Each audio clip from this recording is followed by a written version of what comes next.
Zoom Disney ചാനലിൻ്റെ പുതിയ വീഡിയോയിലേക്ക് സ്വാഗതം. മുപ്പന്തൽ തമിഴ്നാട്ടിലെ കന്യാകുമാരി ജില്ലയിൽ സ്ഥിതി ചെയ്യുന്നു. ഇവിടെയാണ് ഇന്ത്യയിലെ ഏറ്റവും വലുതും ലോകത്തിലെ 4ാമത്തെ വലുതുമായ വിൻഡ് ഫാം സ്ഥിതി ചെയ്യുന്നത്. ഈ മുപ്പന്തൽ വിൻഡ് ഫാമിന് മാത്രം 1500 മെഗാവാട്ട് ശേഷിയുണ്ട്. തിരുപ്പതി സാരം ടോൾ പ്ലാസ.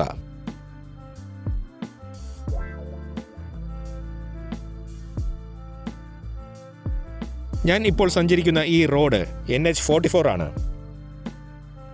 ജമ്മു കാശ്മീരിലെ ശ്രീനഗറിൽ നിന്നും സ്റ്റാർട്ട് ചെയ്ത് തമിഴ്നാട്ടിലെ കന്യാകുമാരിയിൽ അവസാനിക്കുന്ന ഇന്ത്യയിലെ ഏറ്റവും നീളം കൂടിയ നാഷണൽ ഹൈവേ. നേരെ കാണുന്നത് സഹ്യപർവ്വതമാണ്, വെസ്റ്റേൺ ഗാട്ട്സ്. കുറച്ചുകൂടി ചെല്ലുമ്പോൾ അരുൾവാമൊഴി പാസിലെത്തും. അവിടം കഴിയുമ്പോൾ സഹ്യപർവ്വതം ഇടതുവശത്ത് മാത്രമാകും. ഇതെല്ലാം പഴയ തിരുവിതാംകൂറിന്റെ ഭാഗമായിരുന്നു. അരുൾവാമൊഴി പാസ് എന്ന് പറയുന്നത് തിരുവിതാംകൂറിനെയും മദ്രാസ് പ്രസിഡൻസിയും തമ്മിൽ ബന്ധിപ്പിക്കുന്ന ചുരമാണ്. അരുൾവാമൊഴിയിൽ ഒരു കോട്ടയുണ്ടായിരുന്നു. മാർത്താണ്ഡവർമ്മയുടെ കാലത്തെ സൈനിക തലവനും വലിയ കപ്പിത്താൻ എന്നറിയപ്പെട്ടിരുന്ന ആളുമായ ഡില്ലനായി ആണ് ഈ കോട്ട പണി കഴിപ്പിച്ചത്. ആ കോട്ടയുടെ അവശിഷ്ടങ്ങൾ ഇന്നും അരുൾവാമൊഴി റെയിൽവേ സ്റ്റേഷൻ പരിസരത്ത് അവഗണിക്കപ്പെട്ട നിലയിൽ കാണാം. മാത്രമല്ല, ഈ റോഡ് സൈഡിലും പഴയ പല കല്ലുകൊണ്ടുള്ള നിർമ്മിതികളും ശോചനീയമായ അവസ്ഥയിൽ കാണാൻ പറ്റും. ഇഷ്ടിക ഫാക്ടറി കണ്ടോ, ചെങ്കൽച്ചോള.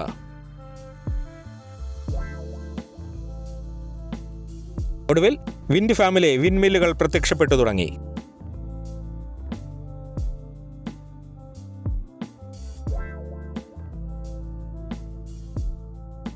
ഈ മുപ്പന്തൽ അരുൾവാമൊഴി പ്രദേശത്ത് മാത്രം 3000ഓളം വിൻഡ് ടർബൈനുകളുണ്ട്.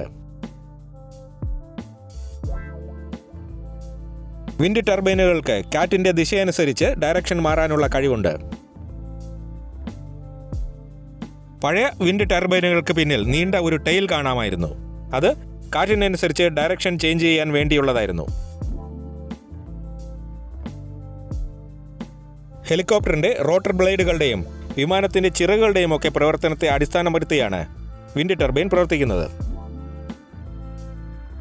അതായത്, കാറ്റ് വിൻഡ് ടർബൈനിന്റെ റോട്ടർ ബ്ലേഡുകളിൽ തട്ടുമ്പോൾ ബ്ലേഡിന്റെ പ്രത്യേക ഷേപ്പ് കാരണം ബ്ലേഡിൽ ഒരു തള്ളൽ ശക്തി ഉണ്ടാകുന്നു. ഈ തള്ളൽ ശക്തി കാരണം റോട്ടർ ബ്ലേഡുകൾ കറങ്ങുന്നു. അപ്പോൾ ടർബൈനിന്റെ ഷാഫ്റ്റുമായി കണക്ട് ചെയ്തിരിക്കുന്ന ജനറേറ്ററിനെ ഇത് പ്രവർത്തിപ്പിക്കും. അങ്ങനെ ജനറേറ്ററിൽ നിന്നും ഇലക്ട്രിസിറ്റി ഉണ്ടാകുന്നു.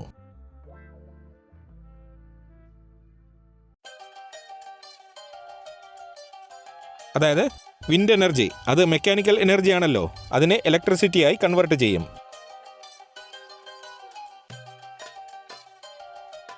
ക്ലീൻ എനർജി എന്നാണ് ഇത് അറിയപ്പെടുന്നത്.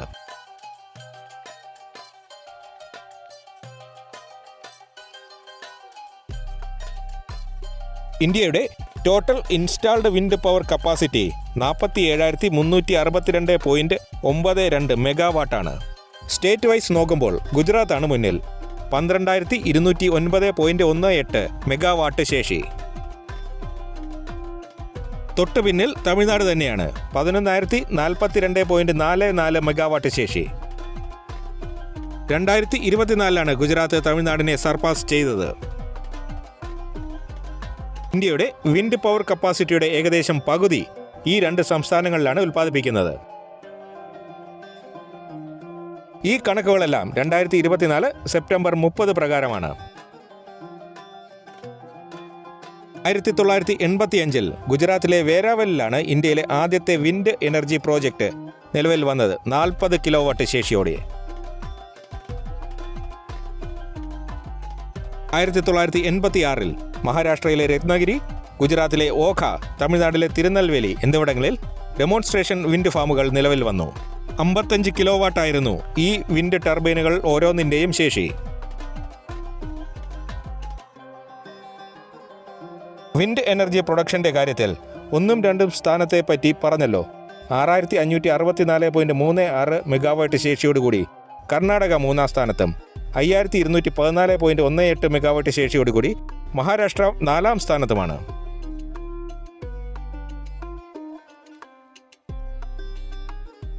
നമ്മുടെ കൊച്ചു കേരളത്തിനും ഈ പട്ടികയിൽ സ്ഥാനമുണ്ട്. 63.5 മെഗാവാട്ട് ശേഷിയോടുകൂടി 9-ാം സ്ഥാനം. പ്രധാനമായും കാറ്റിൻ്റെ ശക്തിയും സ്ഥിരതയും നോക്കിയാണ് വിൻഡ് ടർബൈനുകൾ സ്ഥാപിക്കുന്നത്. കേരളത്തിൽ അങ്ങനെയുള്ള സ്ഥലങ്ങൾ കുറവാണ്. നിലവിൽ ഉള്ളത് ഇടുക്കി ജില്ലയിലെ രാമക്കൽമേട്ടിലാണ്. പാലക്കാട് വാളയാർ ചെക്ക് പോസ്റ്റ് കടന്ന് തമിഴ്നാട്ടിൽ നിന്നും കേരളത്തിലേക്ക് വരുമ്പോൾ ഇടതുവശത്ത് ദൂരെ വിൻഡ് ഫാം കാണാം. അത് കേരളത്തിലാണോ തമിഴ്നാട്ടിലാണോ എന്നറിയില്ല. അറിയാവുന്നവർ കമന്റ് ചെയ്തേക്കുമല്ലോ.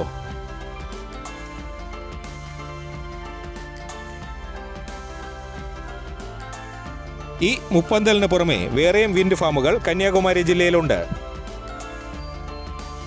5 ഗ്രാമം, പൊന്നാഗുടി, രാധാപുരം പോലെ പലതും. സുസ്ലോൺ, മൈക്കോൺ, NEPC, ഡാൽമിയ തുടങ്ങി പല കമ്പനികളും വിൻഡ് ഫാമുകൾ നടത്തുന്നുണ്ട്.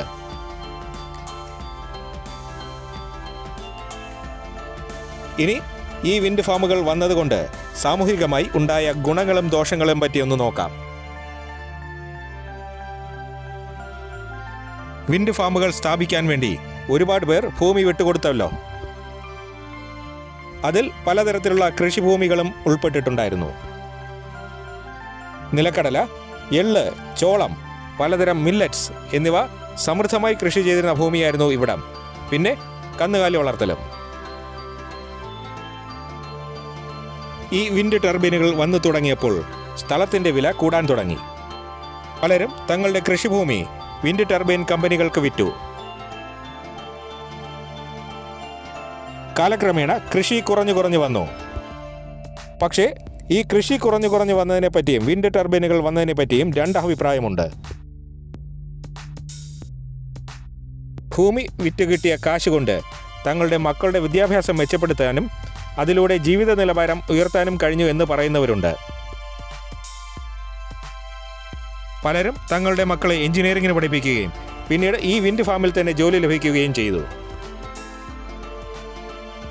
മിക്കവാറും എല്ലാ കുടുംബത്തിലും ഒരാളെങ്കിലും ഈ വിൻഡ് ഫാമുകളിൽ ജോലി ചെയ്യുന്നുണ്ട്.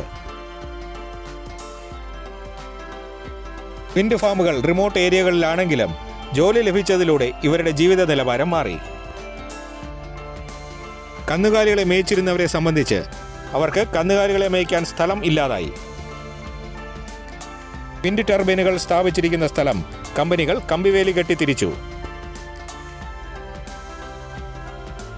പിന്നെ കൃഷി തന്നെ മൺസൂണിനെ ആശ്രയിച്ചായിരുന്നു നടന്നിരുന്നത്. വർഷത്തിൽ എല്ലാ കാലവും കൃഷി നടത്താൻ പറ്റില്ലായിരുന്നു. പവർ കട്ടും ഉണ്ടായിരുന്നു. വിൻഡ് ഫാമുകൾ വന്നതോടെ സ്ഥിതി മാറി.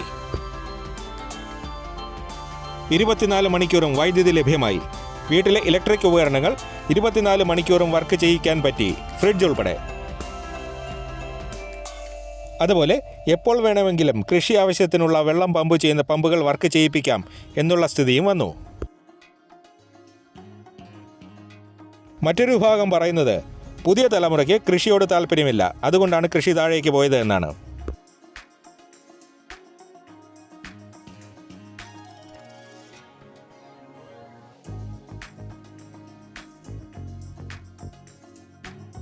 ഇനി യാത്രയിലെ കുറച്ച് ദൃശ്യങ്ങൾ കാണാം. ഇപ്പോൾ എന്തായാലും നല്ല പച്ചപ്പുണ്ട്. മരങ്ങളും നിലത്ത് പുല്ലും ധാരാളം വളർന്നിട്ടുണ്ട്.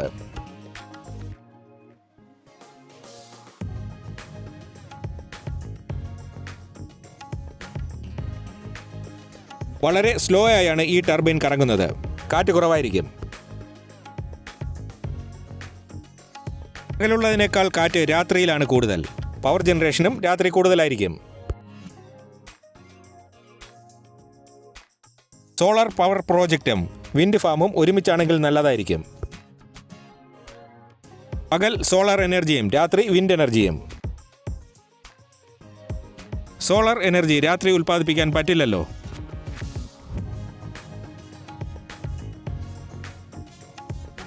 ധാരാളം ടൈൽ ഫാക്ടറികൾ ഈ ഏരിയയിലുണ്ട്. അതിൻ്റെ പൂക്കഴലുകളാണ് ഈ ഉയർന്നു നിൽക്കുന്നത്.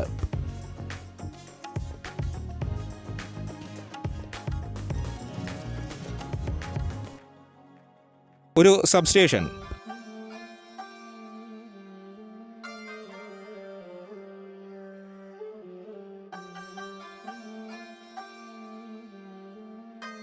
വിൻഡ് ടർബൈനിൽ AC വൈദ്യുതിയാണ് ഉൽപ്പാദിപ്പിക്കുന്നത്. സോളാറിൽ DCM.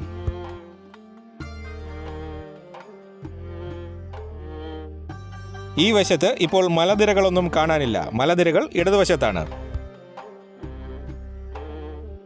തിരികെ വരുമ്പോൾ മലനിരകളും അതിൻ്റെ മുന്നിലെ താഴ്വരയിൽ വിൻഡ് ഫാമുകളും ചേർന്നുള്ള മനോഹരമായ ദൃശ്യങ്ങൾ കാണാം.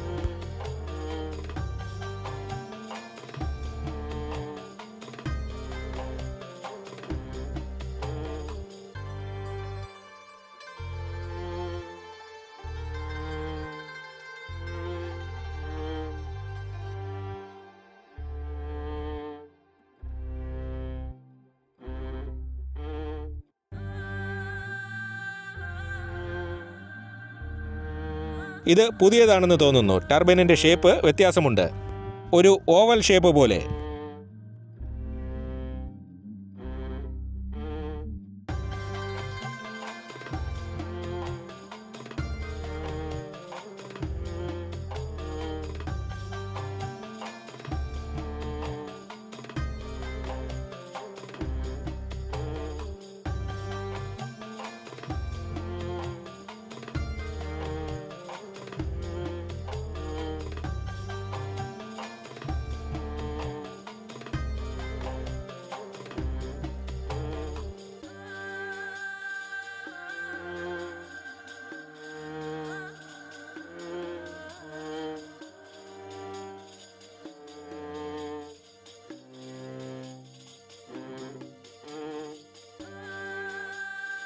റോഡ് ഒരു രക്ഷയുമില്ല. അടിപൊളി. പല സ്ഥലങ്ങളും കണ്ടാൽ ഇന്ത്യ തന്നെയാണോ എന്ന് സംശയം തോന്നും. പിന്നെ ഈ വിൻഡ് ടർബൈനുകളുടെ കാഴ്ചകൾ കൂടിയാകുമ്പോൾ മനോഹരം. മറ്റേതെങ്കിലും വിദേശ രാജ്യത്താണോ എന്ന് തോന്നാം.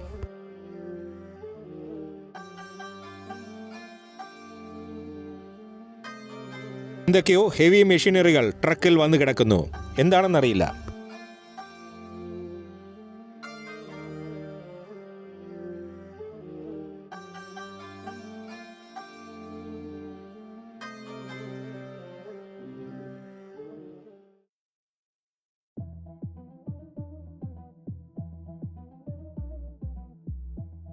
പിന്നെ ഞാൻ ഈ സഞ്ചരിക്കുന്ന ബസ്, അത് എടുത്തു പറയേണ്ട കാര്യമാണ്. തമിഴ്നാട് ട്രാൻസ്പോർട്ട് ഡിപ്പാർട്ട്മെൻറ്റിൻ്റെ 1-to-1 അല്ലെങ്കിൽ പോയിൻ്റ്-ടു-പോയിൻ്റ് ബസ്സുകളാണിവ. മഞ്ഞയും ക്രീമും കളറുകൾ ചേർന്നതാണ് ഈ ബസ്സുകളുടെ കളർ കോഡ്. ഒരു ബസ് സ്റ്റേഷനിൽ നിന്നും അടുത്ത ബസ് സ്റ്റേഷനിലേക്ക് ഇടയ്ക്ക് സ്റ്റോപ്പില്ല. അതാണ് ഈ പോയിൻ്റ്-ടു-പോയിൻ്റ് ബസ്സുകൾ. നാഗർകോവിൽ നിന്നും തിരുനെൽവേലിയിലേക്ക് 75 കിലോമീറ്റർ, 70 രൂപ. AC ബസ്സുമുണ്ട് 85 രൂപയ്ക്ക്. ഇതിൻ്റെ മറ്റൊരു പ്രത്യേകത ഈ ബസ്സിൽ കണ്ടക്ടർ കാണില്ല എന്നതാണ്. ടിക്കറ്റ് പുറപ്പെടുന്ന ബസ് സ്റ്റേഷനിൽ വെച്ച് തന്നെ കണ്ടക്ടർ നൽകും. യാത്ര പുറപ്പെടുന്നതിന് മുൻപ് കണ്ടക്ടർ യാത്രക്കാരുടെ എണ്ണവും ടിക്കറ്റുകളും എല്ലാം പരിശോധിച്ച് അതിൻ്റെ ഡീറ്റെയിൽസ് ടിക്കറ്റ് വെൻഡിംഗ് മെഷീനിൽ നിന്നും പ്രിൻ്റ് എടുത്ത് ഡ്രൈവറെ ഏൽപ്പിക്കും. എന്നിട്ട് ഇറങ്ങിപ്പോകും. ഒറ്റ ടിക്കറ്റ് റേറ്റ്, ഒറ്റ സ്റ്റോപ്പ്, അതായത് ഡെസ്റ്റിനേഷൻ. കണ്ടക്ടറുടെ ആവശ്യമില്ലല്ലോ. പിന്നെ ഡോറുകൾ, അത് ഡ്രൈവർക്ക് ഡ്രൈവറുടെ സീറ്റിലിരുന്ന് തന്നെ ഓപ്പറേറ്റ് ചെയ്യാൻ പറ്റുമല്ലോ. ഡോർ ക്ലോസ് ചെയ്യുന്നതും ഓപ്പൺ ചെയ്യുന്നതുമെല്ലാം ഡ്രൈവർ തന്നെയാണ്. റോഡിൽ കാണുന്ന ആർച്ച് പോലത്തെ സംഭവം കണ്ടോ? 2 വശത്തും ഉണ്ട്. ക്യാമറയും മറ്റു സംവിധാനങ്ങളുമാണ് അതിൽ.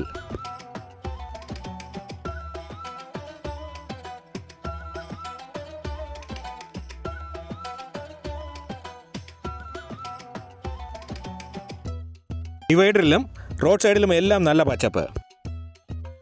പലയിടത്തും ഇപ്പോഴും പണി നടക്കുന്നുണ്ട്.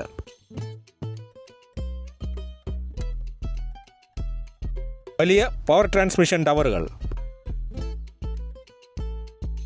പെട്രോൾ പമ്പുകളുമൊക്കെ കാണാൻ നല്ല ഭംഗി.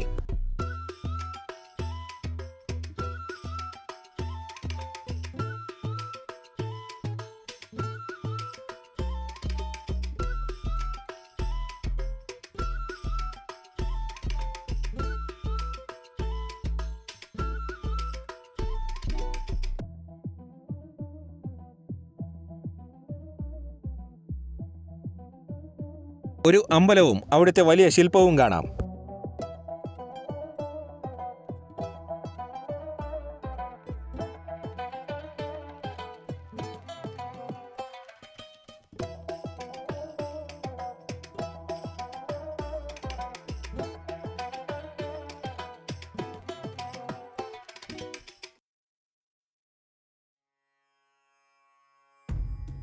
നൻകിനേരി ടോൾ പ്ലാസ തിരുനെൽവേലിക്ക് അടുത്താണ്.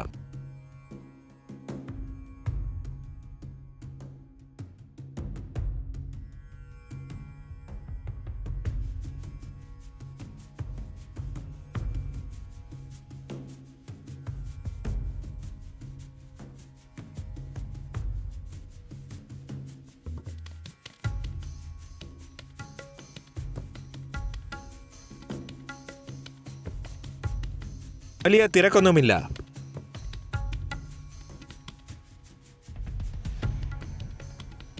തമിഴ്നാട്ടിലെ 4ാമത്തെ വലിയ നഗരമാണ് തിരുനെൽവേലി. ചെന്നൈയും കോയമ്പത്തൂരും മധുരയും കഴിഞ്ഞാൽ ജില്ലയുടെ പേരും തിരുനെൽവേലി തന്നെ.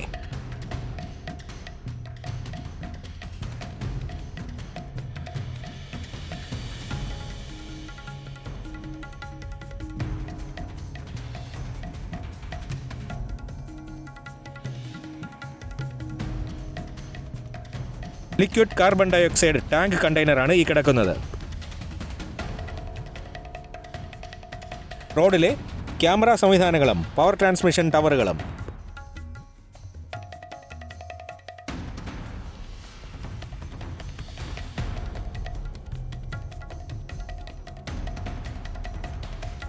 ആ ഉയരമുള്ള ഒറ്റത്തടി വൃക്ഷങ്ങൾ കരിമ്പനകളാണ്. നമുക്ക് നമ്മുടെ തെങ്ങിൻ കള്ളുപോലെ ഇതിൽ നിന്നും എടുക്കുന്ന അക്കാനി, പിന്നെ അക്കാനിയിൽ നിന്നും ഉണ്ടാക്കുന്ന കരിപ്പട്ടി എന്നിവയൊക്കെ ഇതിൽ നിന്നും എടുക്കുന്ന ഉൽപ്പന്നങ്ങളാണ്. തുറസായ പുൽമേടുകളിൽ പല ഭാഗത്തു കൂടിയും റെയിൽവേ ട്രാക്ക് കടന്നു പോകുന്നുണ്ടായിരുന്നു.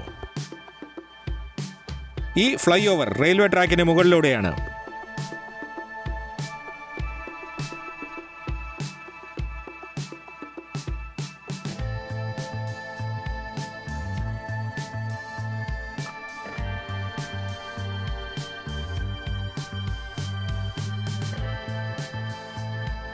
കരിമ്പനകൾ,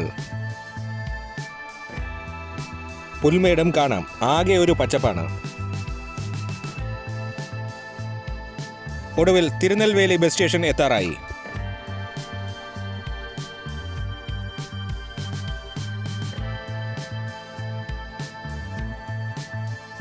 ഇതാണ് തിരുനെൽവേലി ബസ് സ്റ്റേഷൻ. വലിയ ബസ് സ്റ്റേഷനാണ്. 3 സെക്ഷനുകളായാണ് ഈ ബസ് സ്റ്റേഷൻ.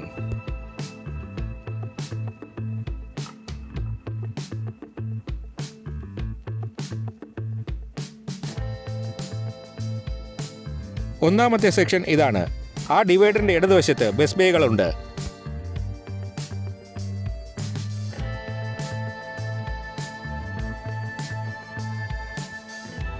ഇത് രണ്ടാമത്തെ സെക്ഷൻ. അങ്ങേ അറ്റം പോയി തിരികെ വരാം. അപ്പോഴും ഇടതുവശത്ത് ബസ് ബേകളാണ്. ഇതാണ് മൂന്നാമത്തെ സെക്ഷൻ. ഇവിടെയാണ് നാഗർകോവിൽ സൈഡിൽ നിന്നും വരുന്നതും പോകുന്നതുമായ ബസ്സുകൾ എത്തുന്നത്.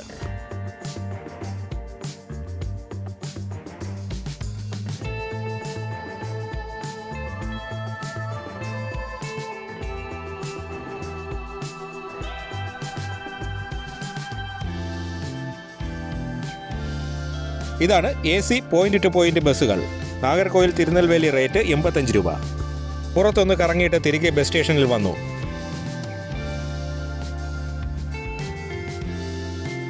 ഇത് തിരുനെൽവേലിയിലെ ലോക്കൽ ബസ്സാണ്. സ്റ്റേഷനുള്ളിലേക്ക് പോകില്ല. ഇതിന്റെ ടെർമിനലുകൾ ബിൽഡിങ്ങിന്റെ മുൻവശത്താണ്.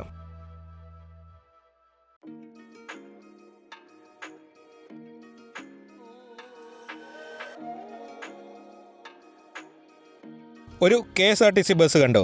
തെങ്കാശി, ചെങ്ങന്നൂർ, ചങ്ങനാശ്ശേരി വഴി കോട്ടയം ബസ്സാണ്.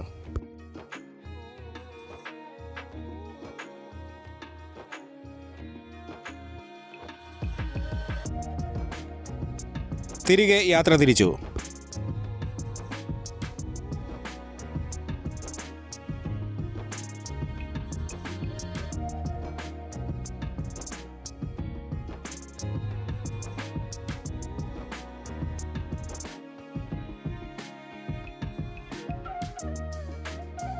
ദൂരെ സഹ്യപർവ്വത നിരകൾ നിഴൽ പോലെ കണ്ടു തുടങ്ങി.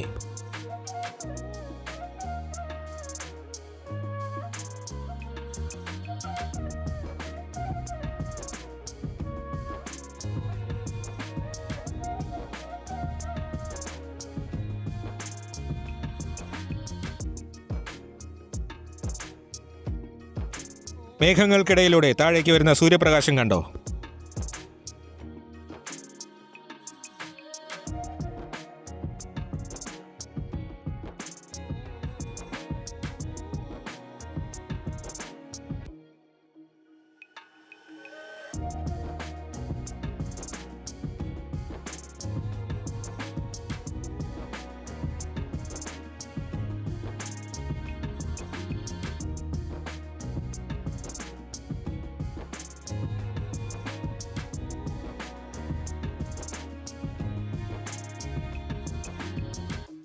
നെൽവയലും വാഴക്കൃഷിയുമൊക്കെ കാണാം.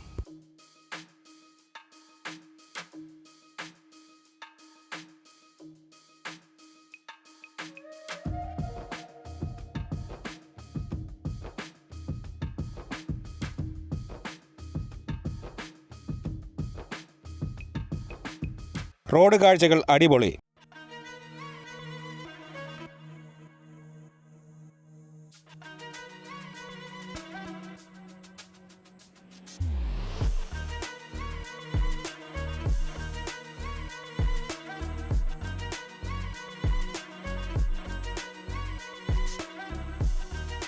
സഹ്യപർവ്വതത്തിന്റെ കൂടുതൽ കാഴ്ചകൾ തെളിഞ്ഞു വരുന്നു.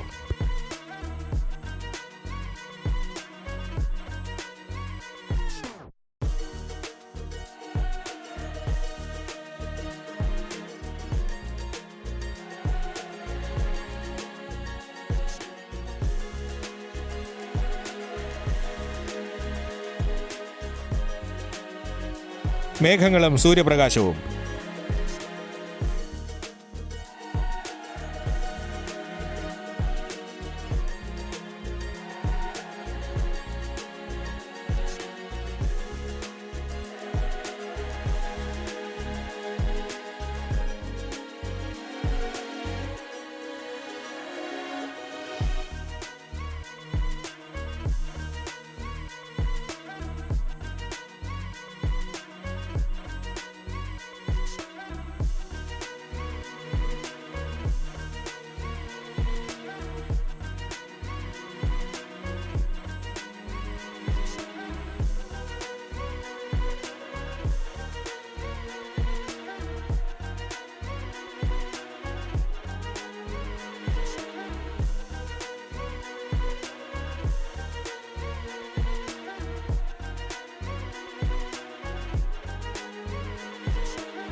മറുവശത്തെ വിൻഡ് ടർബൈനുകൾ കണ്ടു തുടങ്ങി.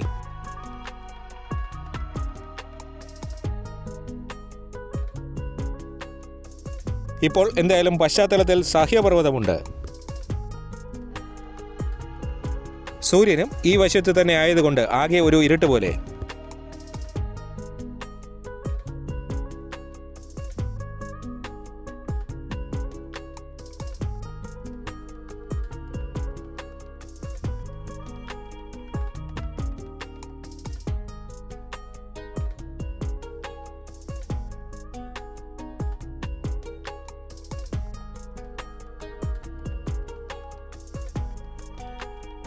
NH44 നിന്നും നാഗർകോയിലിലേക്ക് പോകാൻ തിരിയുന്നു. നേരെ പോയാൽ കന്യാകുമാരിയിലെത്താം.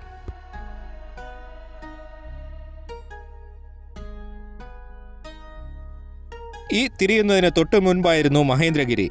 ISROയുടെ ഒരു യൂണിറ്റ് ഉണ്ട് അവിടെ.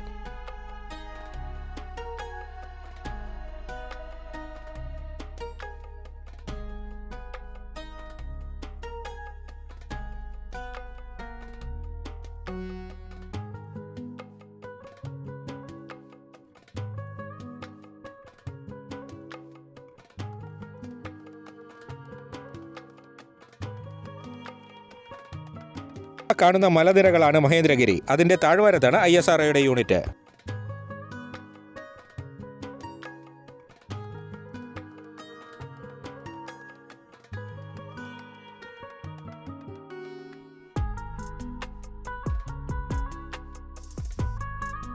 ഈ പ്രദേശത്തൊക്കെ അങ്ങ് മലനിരകൾ എത്തുന്നതുവരെയും wind ഫാമുകളാണ്.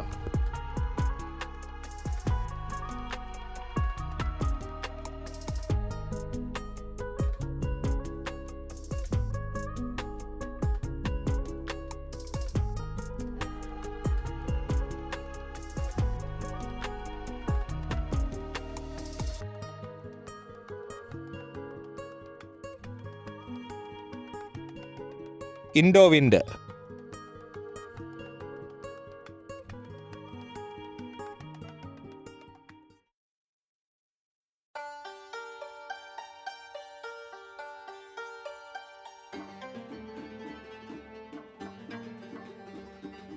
Jayakrishna.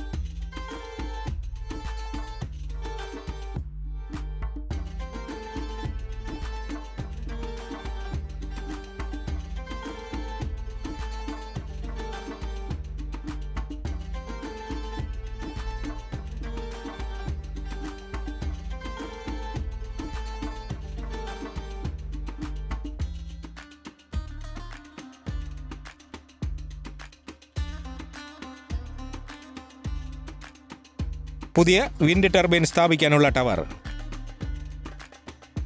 Power transmission tower.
Kanyakumari ജില്ലയിൽ ധാരാളം ജലസ്രോതസ്സുണ്ട്.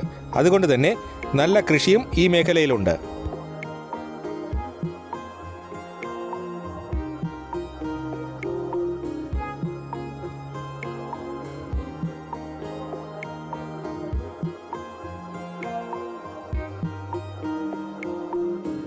കേരളത്തെ സംബന്ധിച്ച് ഇത് നഷ്ടപ്പെട്ടു പോയ സ്വർഗമാണ്. ഭാഷാടിസ്ഥാനത്തിൽ സംസ്ഥാനങ്ങൾ പുനഃക്രമീകരിച്ചപ്പോൾ ഇതൊക്കെ നഷ്ടപ്പെട്ടു. എങ്കിലും മലയാളം സംസാരിക്കുന്നവർ ധാരാളമുണ്ട് ഇവിടെ.